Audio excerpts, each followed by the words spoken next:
Dagir Imavov przed FEN 18 i oczywiście tłumacz, trener Fernand. My first question is, did Imavov hurt? Because I wasn't at the previous show, at his previous fight, that I'm the Polish lucky charm for your fighters. La première question qu'il a été demandée, est-ce que tu es au courant qu'il est un porte-bonheur pour notre club? À chaque fois qu'il est là sur une de compétition, mes adversaires gagnent, mes élèves gagnent. Déjà, c'est une bonne nouvelle déjà. Ouais, j'espère que demain, ça serait pareil.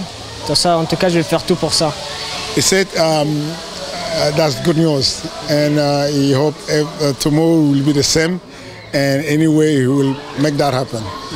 About the serious things, I heard that Dagir had some issues making weight.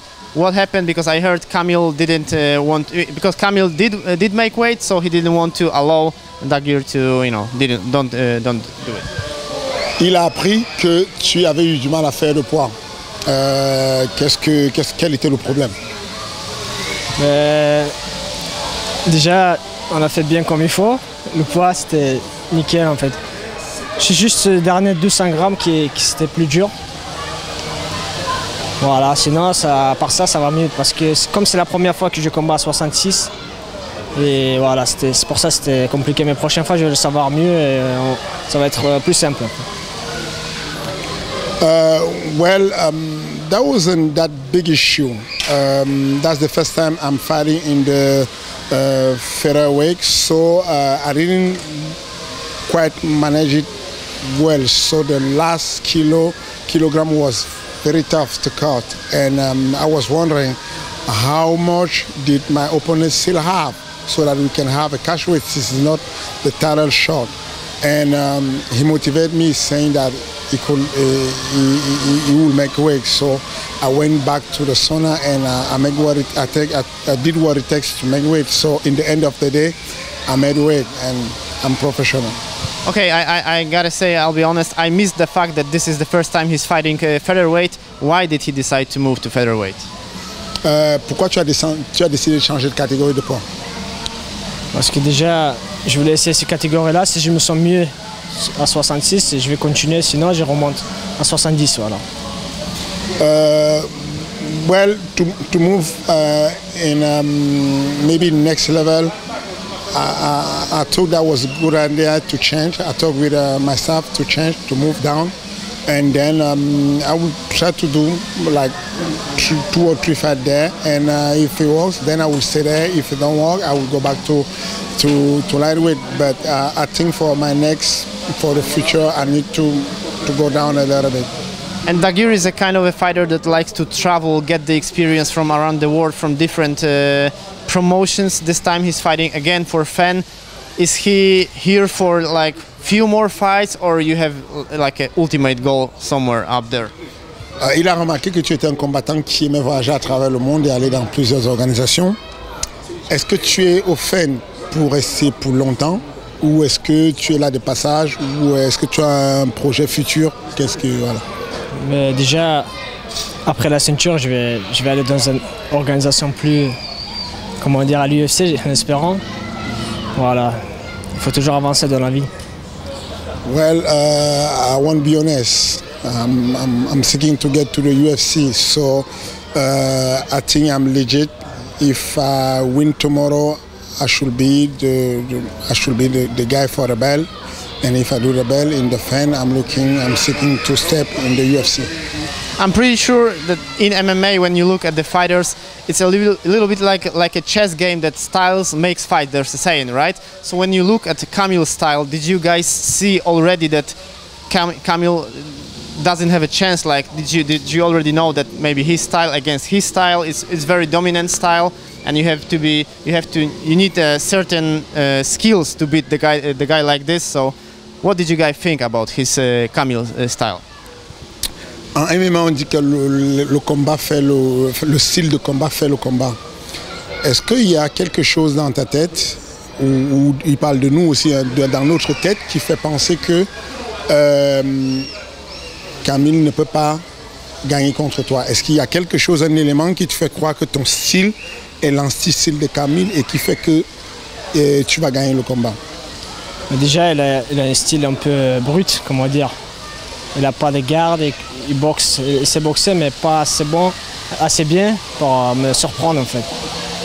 Voilà, et demain je vais montrer mon style d'un combattant en lutte bien sûr, parce que lui il croit qu'il pourra défendre mes takedowns, on verra demain.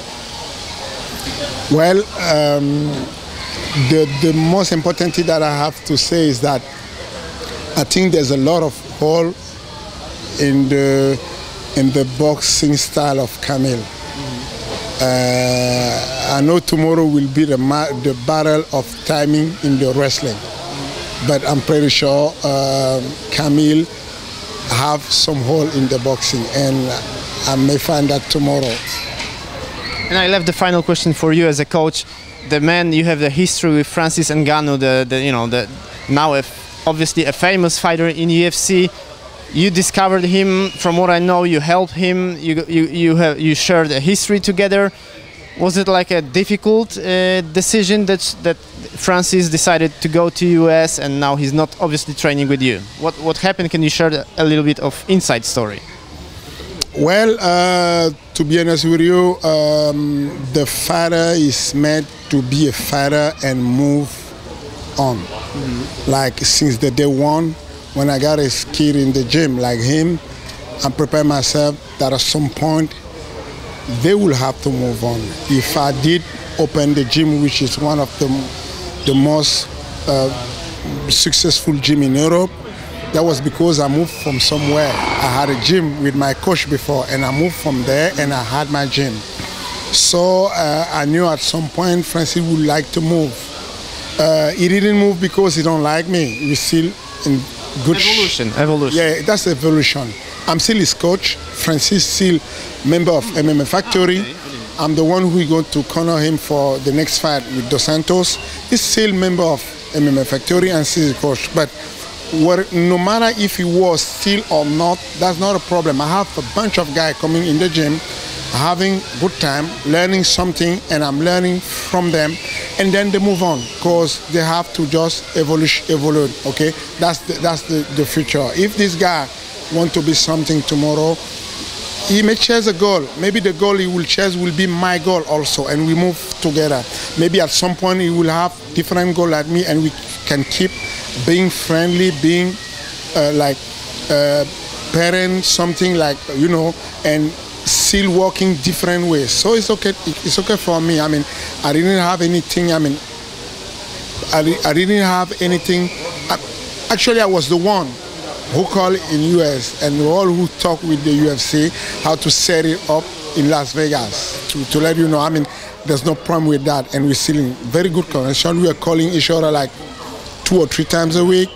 So what's your prediction for the JDS fight against Ngannou, and do you predict Francis to be the next champion? Wow, JDS is a big trouble, deep big trouble. Like, yeah,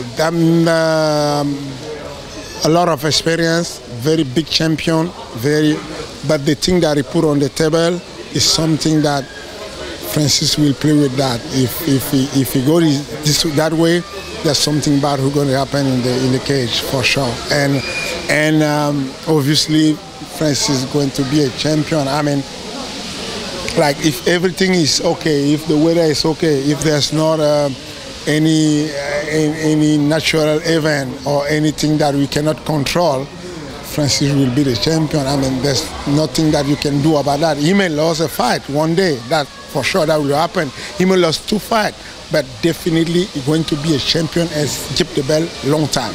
So thank you very much. Viva la France and viva la Dagestan.